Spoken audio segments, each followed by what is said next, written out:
Perkenalkan, kami kelompok 2 ODP BNI Batch 251. Kami akan menjelaskan mengenai Digital Decision Making. Kami beranggotakan Natasha Aprilia, Divka Kusita, Yonas Ramadan, Nadia Fatika, dan Desi Wulandari.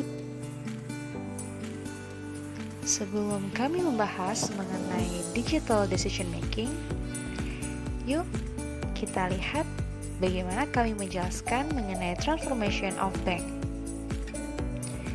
Dengan adanya digitalisasi yang mendisrupsi bisnis bank pada masa ke masa, maka terbentuklah suatu fenomena yaitu Transformation of Bank.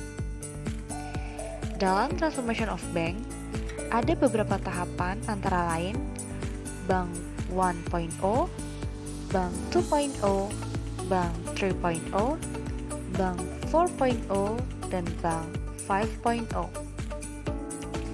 Pada awal bank modern atau Bank 1.0, fungsi utama bank adalah saving. Lalu berkembang menjadi utility pada masa Bank 2.0, dan Bank 3.0, bank dapat digunakan anywhere and anytime. Kemudian, bank pada masa Bank 4.0 berfungsi menjadi digital banking dan berubah menjadi financial advisor pada Bank 5.0.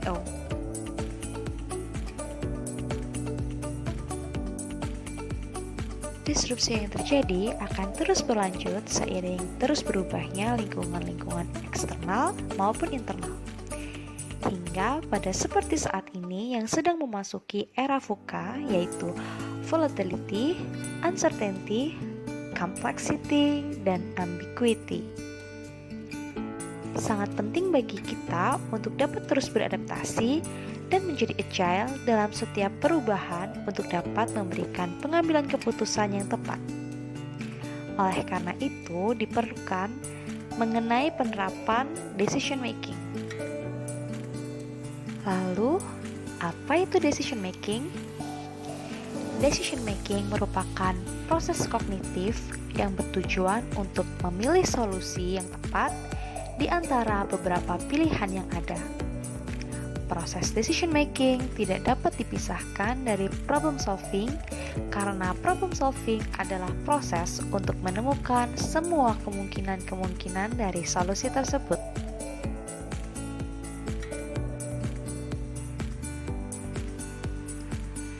Lalu, bagaimana proses decision making dan juga problem solving dapat disatukan? Decision making dan juga problem solving dapat disatukan melalui suatu double diamond. Dalam problem solving, menggunakan double diamond yang pertama kali dilakukan adalah menemukan sebanyak mungkin problem yang ada melalui proses divergent.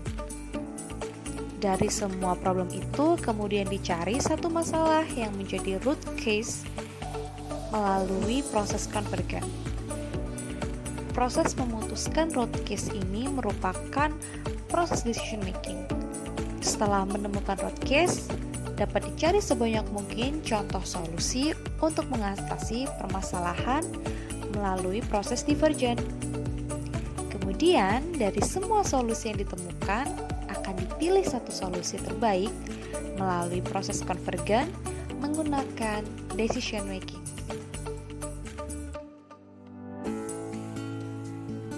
Lalu, bagaimana cara supaya dapat agile dalam pengambilan keputusan? Maka, yang dilakukan adalah mengikuti OODA Loop. OODA Loop sendiri akronim dari Observe, Orient, Decide, dan Act. Observe adalah bagaimana situasi saat ini terjadi, lalu apa alasan untuk melakukan suatu perubahan, dan apa yang ingin dirubah. Untuk Orient sendiri adalah apa tujuan untuk melakukan suatu perubahan. Decide terletak pada bagaimana tantangan saat melakukan perubahan dan bagaimana jalan atau upaya untuk melakukannya. Dan yang terakhir, act merupakan pendekatan dan metode apa yang digunakan, dan juga bagaimana rencana untuk menyelesaikannya.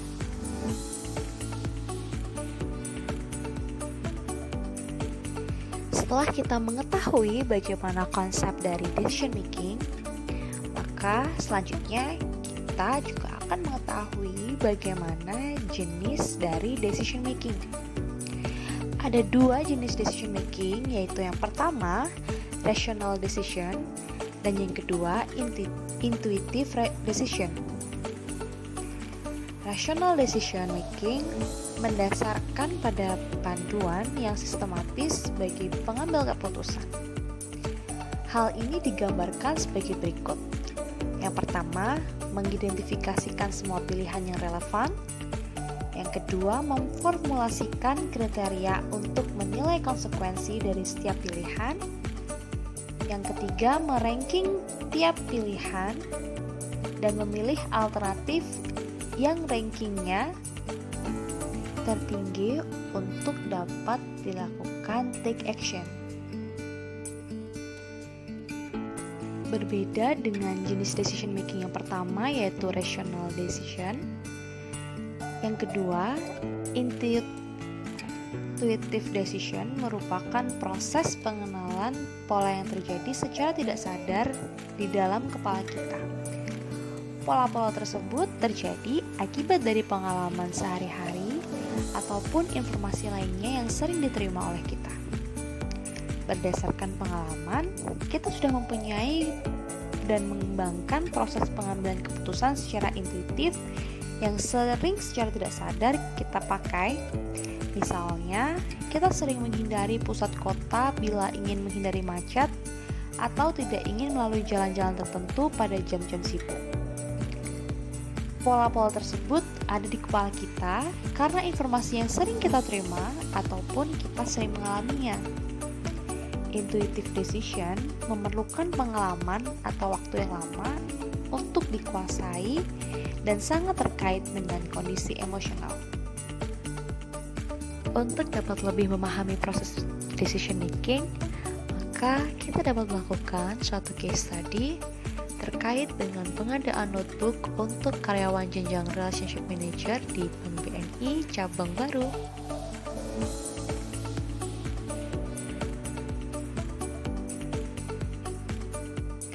Tahap pertama yang dapat dilakukan adalah yang pertama, silent brainstorming untuk menemukan semua alternatif solusi.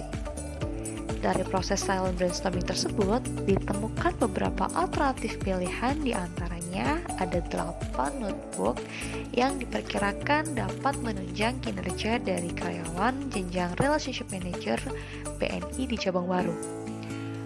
8 alternatif tersebut antara lain Asus VivoBook E410MA, Infinix InBook X1, HP 240 Core i7, Dell Inspiron 3180, Lenovo Flex 14, Realme RealBlue i3, HP 4S FQ001AU, Lenovo IdeaPad Slim 3 Ryzen 3 5300U. Dari 8 alternatif yang telah ditemukan sebelumnya, maka kita akan memprioritaskan menjadi 3 solusi terbaik yang dipilih oleh tim, yaitu antara lain HP 240 Core i7, Lenovo IdeaPad Slim 3 Ryzen 3 5300U, dan Realme RealBlue i3. Setelah menemukan alternatif dan juga prioritas alternatif pilihan, kemudian dilakukan kembali silent brainstorming yang kedua untuk dapat menemukan semua kriteria yang mungkin digunakan untuk melakukan proses decision making berikutnya. Di sini kami merancang 6 kriteria, yang diantaranya yang pertama, harga kisaran dari 5 juta hingga 10 juta rupiah, ROM dan RAM terdiri dari 8 GB, prosesor Intel i3 hingga i7 atau AMD, interface ramah, berat kisaran 1,4 hingga 1,6 kg, dan yang terakhir baterai integrated 38 jam. Dari 6 kriteria yang telah ditemukan melalui proses brainstorming, dipilih 3 kriteria yang memiliki impact terbesar melalui proses decision making, yaitu antara lain yang pertama, range harga antara 5 hingga 10 juta rupiah, yang kedua, prosesor Intel i3 hingga i7 atau AMD, dan yang terakhir adalah RAM 8 GB. Dari ketiga kriteria yang telah dipilih, kemudian dilakukan sizing untuk menentukan bobot dan juga dari masing-masing kriteria tersebut.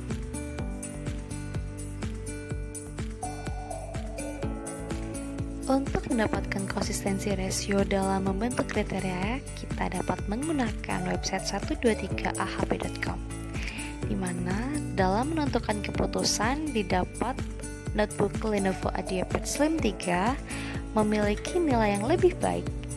Pada kriteria penting didapatkan RAM dan ROM sebesar 8 GB, lebih penting dibandingkan dengan harga dan prosesor, di mana RAM sangat berpengaruh dalam penggunaan laptop yang nantinya akan digunakan untuk mengolah data dan juga menyimpan data pekerjaan. Sehingga didapatkan konsistensi rasio dengan nilai sebesar 0,0849. Nilai ini dapat digunakan dikarenakan masuk dalam standar konsistensi rasio, yaitu 0,1 atau sebesar 10%. Setelah melalui proses analisis menggunakan tool 123ahp.com, maka diputuskan alternatif terbaik adalah Lenovo IdeaPad Slim 3 Ryzen 3 5300U.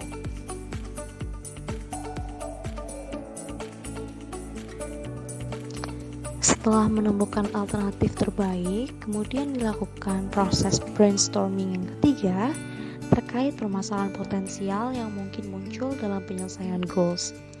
Di sini kami membagi masalah yang timbul menjadi 2 subbab, yaitu masalah internal dan juga masalah eksternal. Kami menyimpulkan bahwa kemungkinan masalah internal yang dapat muncul yaitu yang pertama, kriteria atau spek dari laptop yang tidak sesuai dengan kebutuhan internal, pembelian tidak sesuai dengan instruksi, kebutuhan unit yang belum pasti jumlahnya, terjadi over budget, tidak ACC oleh atasan, dan juga perbedaan kebutuhan yang dirasakan setiap orang. Sementara untuk masalah eksternal yang mungkin muncul antara lain pengiriman jauh, keterlambatan dalam pengiriman, unit tidak sesuai permintaan, dan juga kerusakan pada pengiriman. Dari sini, kemudian kami memilih masalah yang mungkin terjadi paling besar, yaitu kriteria tidak sesuai dengan kebutuhan internal dan keterlambatan dalam pengiriman. Pemilihan ini didasarkan pada polling oleh anggota tim kami.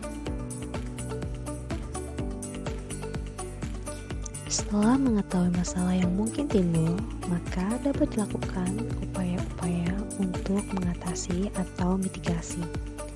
Untuk masalah internal, yaitu kriteria yang tidak sesuai kebutuhan internal, maka dapat diberlakukan mitigasi dengan melakukan survei kebutuhan karyawan jenjang relationship manager dan melakukan uji coba unit laptop.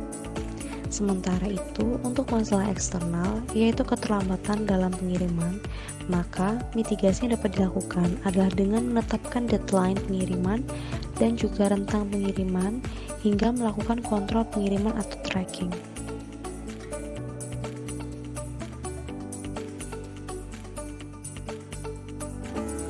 Kita telah menemukan solusi untuk memitigasi masalah yang muncul, maka selanjutnya dapat dilakukan pemetaan untuk mengetahui tingkat kesulitan dari mitigasi yang akan dilakukan. Di sini kami menyimpulkan bahwa semua solusi mitigasi baik internal maupun eksternal merupakan solusi yang mudah untuk ditetapkan. Melalui semua proses dan tahapan yang telah dilakukan, maka dapat disimpulkan bahwa keputusan yang kami ambil adalah melakukan pengadaan laptop Lenovo series IdeaPad Slim 3 Ryzen 3 5300U bagi karyawan jenjang Relationship Manager BNI di kantor cabang baru. Masalah potensial yang dapat timbul dalam pengadaan ini adalah kriteria yang tidak sesuai dengan kebutuhan jenjang Relationship Manager dan juga keterlambatan dalam pengiriman. Dari masalah yang mungkin timbul dapat dilakukan mitigasi dengan melakukan survei kebutuhan karyawan jenjang Relationship Manager, melakukan uji coba laptop, menetapkan deadline pengiriman dan rentang penerimaan, serta melakukan kontrol pengiriman atau tracking. Maka demikian, usai sudah pemaparan kami mengenai decision making hingga salah satu contoh kasus yang dapat digunakan untuk pengambilan keputusan. Sekian dari kami, apabila ada yang kurang kami mohon maaf. Terima kasih.